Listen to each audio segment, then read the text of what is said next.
Good morning friends. तो friends, valuation of goodwill की अब ये प्रॉब्लम है जो हम सॉल्व करेंगे। चलिए शुरू करते हैं।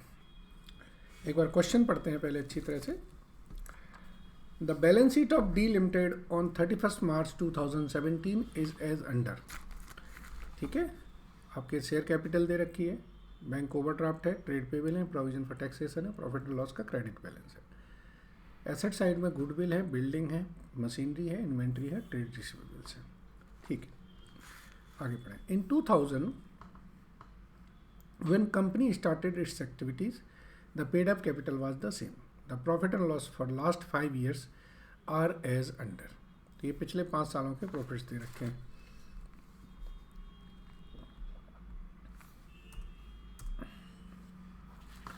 Income tax so far has been 40% and the above has been arrived on the basis of such tax rate. From 2016-17, the rate of income tax should be taken at 45%. ठीक है, आगे पढ़ते हैं। 10% dividend in 2013-14, 14-15 and 15% dividend in 15-16 and 16-17 has been paid. ध्यान रखिएगा। Market price of this share as on March 2017 is 125। With effect from 1st April 2017, the managing director remuneration will be 20 lakh instead of 50 lakhs. ये आगे जो होना है उसके बारे में बता रहे हैं, जिससे आप फ्यूचर मेंटेनेबल प्रॉफिट्स में इन एडजस्टमेंट को कर सकें। The company has secured a contract from which it can earn additional revenue of 10 lakh rupees per annum for next year. तो जो रेवेन्यूज़ हैं उसमें 10 लाख रुपए आप ये भी एडजस्ट कर दें। So calculate the value of goodwill at 3 years purchase of super profit. For calculation of future maintainable profit, weighted average is to be taken. अब ये भी स्पेसिफाई कर दिया कि आपने एवरेज वेटेड एवरेज से निकालना है। तो फ्रेंड्स, पहले हमें ये आपकी प्रॉफिट जो हैं उन्हें देखना पड़ेगा, करेक्ट प्रॉफिट निकालने पड़ेंगे, उसके बेसिस पर ही हमारा क्वेश्चन होगा। ठीक है, चलिए शुरू करते हैं।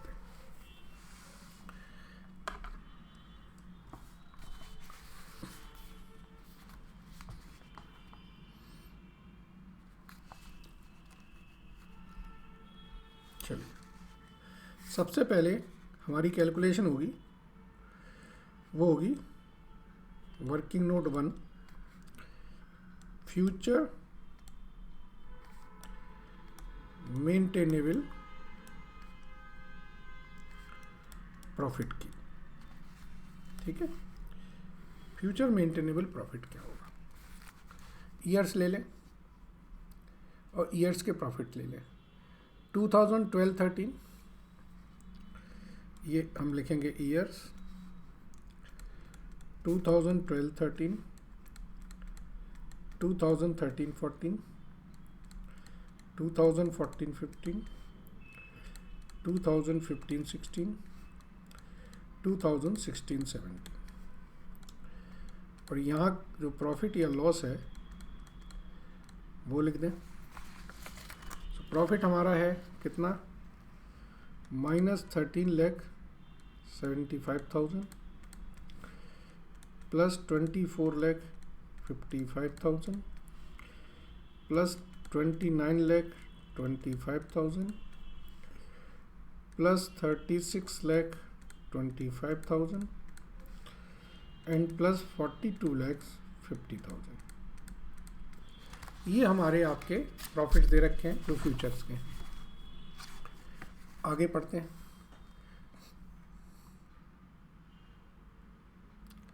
आगे हमें कोई भी ऐसी एडजस्टमेंट नहीं दे रखी है जिसमें इन प्रॉफिट एंड लॉसेस में हमें एडजस्टमेंट करनी पड़े। ठीक है ना। चलिए, तो अब हम वेट ले लें। इसको हम कोई वेट नहीं दे रहे, क्या कारण है रिमार्क में लिख देते हैं। इसका 1, इसका 2, इसका 3 और इसका 4। कारण ये है कि ये आप एक साल जो है कंपनी लॉस में थी, तो जब हम एवरेज निकाल रहे हैं, फ्यूचर्स में निकाल रहे हैं, तो 4 साल से हम प्रॉफिट में हैं, तो हम इस ईयर को कंसीडर नहीं करेंगे, ठीक है ना। सो ये हमारा एबनॉर्मल कंडीशन है, तो हम हमेशा फ्यूचर में तो नॉर्मल कंडीशन को कंसीडर करेंगे ना। तो वेटेड एवरेज क्या होगा,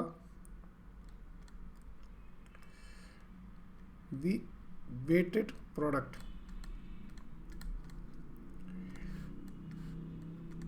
ये 24,55,000, 58,50,000, 108,75,000, 1,70 लाख। तो ये आ गया हमारा 3,61,80,000, ठीक है। So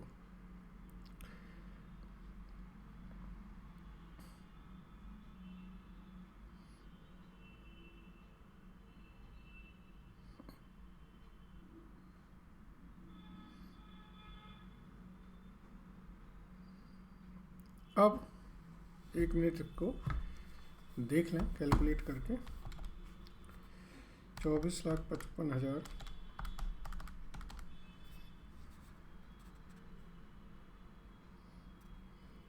plus 58,50,000 plus 108,75,000 plus 1,700,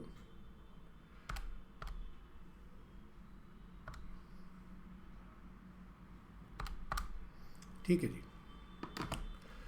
so weighted average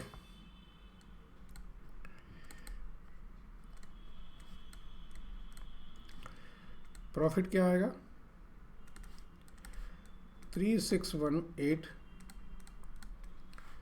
in wait का टोटल जो है वो आपका 10 है, डिवाइडेड बाई 10, तो दैट इज 36,18,000। यहाँ तक क्लियर है। अब ध्यान से देखिए जरा, ये हमारा है आफ्टर टैक्स, ठीक है जी। ये हमारा है आफ्टर टैक्स।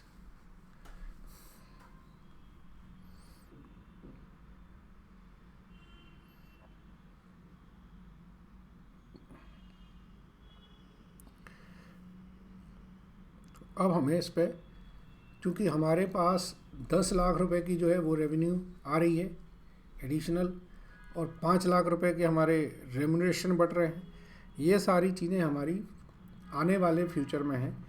तो पहले हम निकालेंगे बिफोर टैक्स। तो ये हमारा एवरेज प्रॉफिट आफ्टर टैक्स है, तो हम निकालेंगे प्रॉफिट बिफोर टैक्स।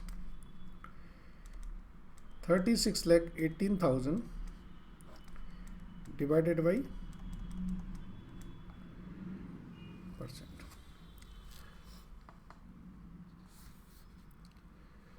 सो कितना आ रहा है जरा देखें, 36,18,000 डिवाइडेड बाई, सो ये आ रहा है हमारा 6,30,000। क्लियर है ना, 60,30,000। अब ये प्रॉफिट बिफोर टैक्स आ गया। इसमें हमें ऐड करना है एडिशनल रेवेन्यू जो हम एक्सपेक्ट कर रहे हैं 10 लाख रुपए की, और लेस करना है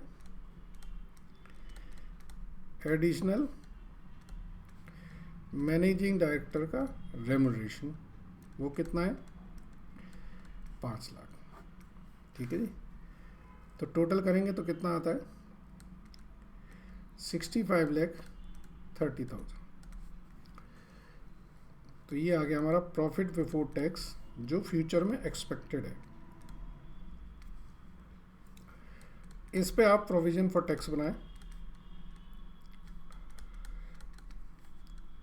45% से, तो ये कितना होगा,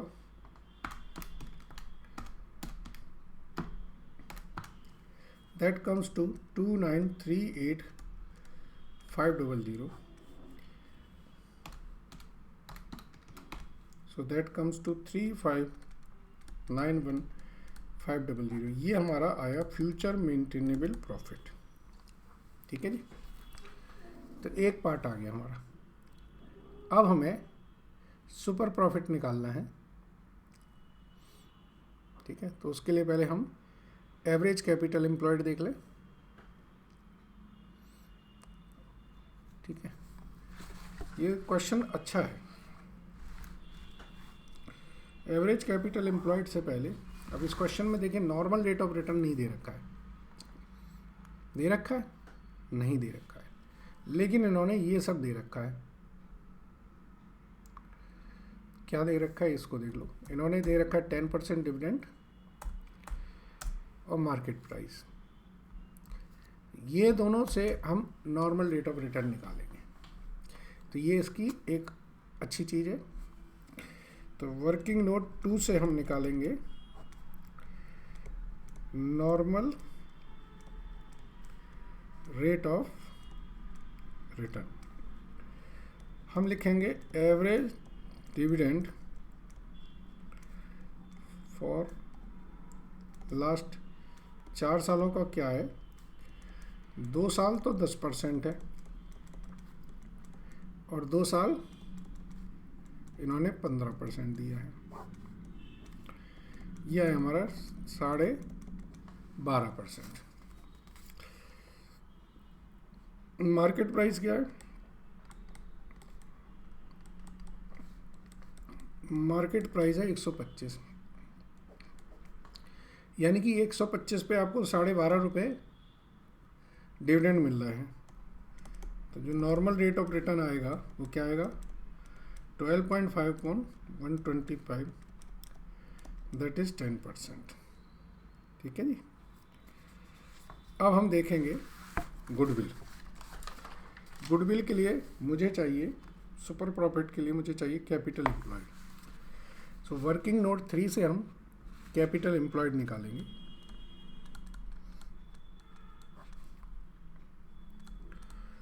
average capital employed. Average capital employed में देखिए क्या है।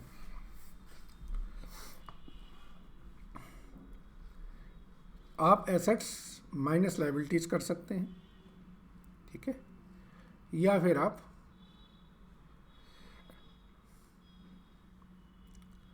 आपके पास क्लोजिंग की दे रखी है, ओपनिंग की नहीं पता, तो आप ओपनिंग का जो profit during the year earn किया है वो हटा दें तो निकल आता है। सो एवरेज कैपिटल एम्प्लॉयड का फॉर्मूले होते हैं, एक तो होती है opening capital plus closing capital divided by 2। दूसरा होता है opening capital plus 1/2 of profit earned in current year. और ये सारे फॉर्मूले हैं। और क्लोजिंग कैपिटल अगर ले रहे हैं तो उसमें से माइनस कर दें 1/2 of profit earned in current year. ठीक है। सो अब आप ये जो है बैलेंस शीट है, इससे आप एसेट्स माइनस लायबिलिटी निकालें। चलिए,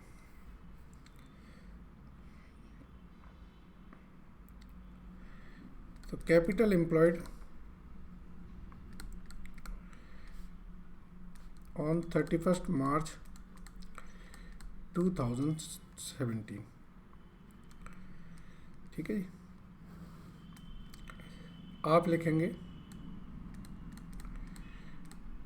बिल्डिंग कितने की है, देखते जाइए।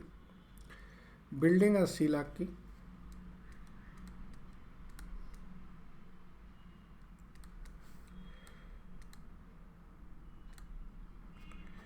मशीनरी आपकी है 70 लाख की, इन्वेंट्री है 80 लाख की, ट्रेड रिसीवेबल हैं 50 लाख के। ठीक है जी। तो टोटल हो गया ये 2,80,00,000। इसमें से माइनस करिए लायबिलिटीज। बैंक का ओवरड्राफ्ट कितना है? 46,50,000। आपके जो ट्रेड पेबल हैं वो आपके हैं 52,75,000। जो प्रोविजन फॉर टैक्स है ये आपका है 12,75,000। यही है।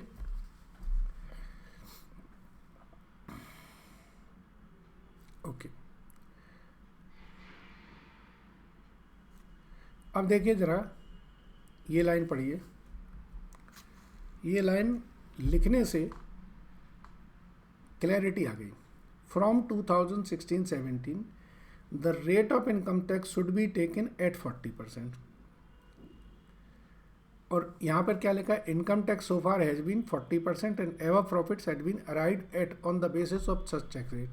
मतलब ये जो 42,50,000 का जो प्रॉफिट है, इसको एक काम करते हैं, ईयर वाइज बना देते हैं।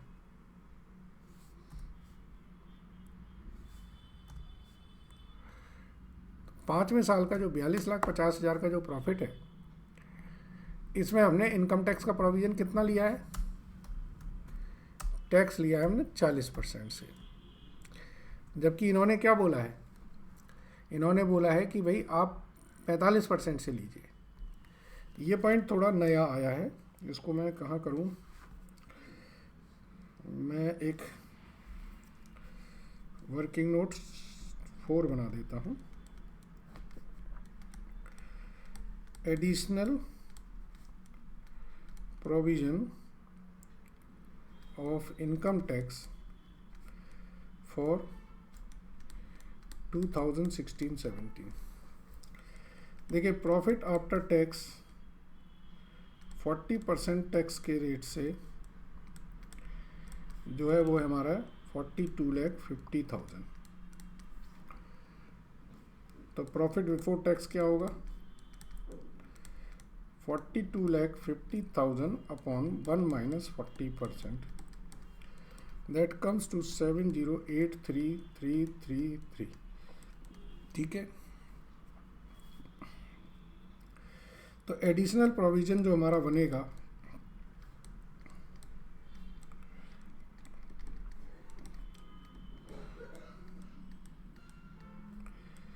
इसका 5% बनेगा, दैट कम्स टू 354,167। ये बहुत इंपॉर्टेंट है, इसको थोड़ा मैं अलग कलर से लिख देता हूँ। तो एडिशनल प्रोविजन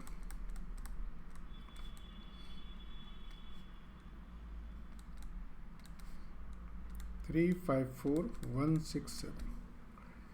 ठीक है जी। और इस वर्किंग नोट को भी इस बॉक्स के अंदर पैक कर देते हैं। चलिए, तो अब आपका जब इतना आप माइनस कर देंगे तो ये आपकी आएगी 164,45,833। ये हमारी आ गई कैपिटल ऑन 31 मार्च 2017। सही है। अब इसमें से क्या करें? 1/2 ऑफ प्रॉफिट माइनस कर दें 2016-17 का। 2016-17 में आपका जो प्रॉफिट है वो कितना है? 42,50,000 नहीं जी, जो प्रोविज़न बनेगा वो इसी प्रॉफिट से बनेगा। तो ये आएगा आपका कितना? 1,947,917। तो आपकी जो एवरेज कैपिटल एम्प्लॉयड आएगी वो ये आएगी। मैं इसको ग्रीन कलर से लिखता हूँ। This will come 144,97,916। ठीक है जी। चलिए, तो अब आपका जो मेन क्वेश्चन है वो लिखते हैं। Valuation of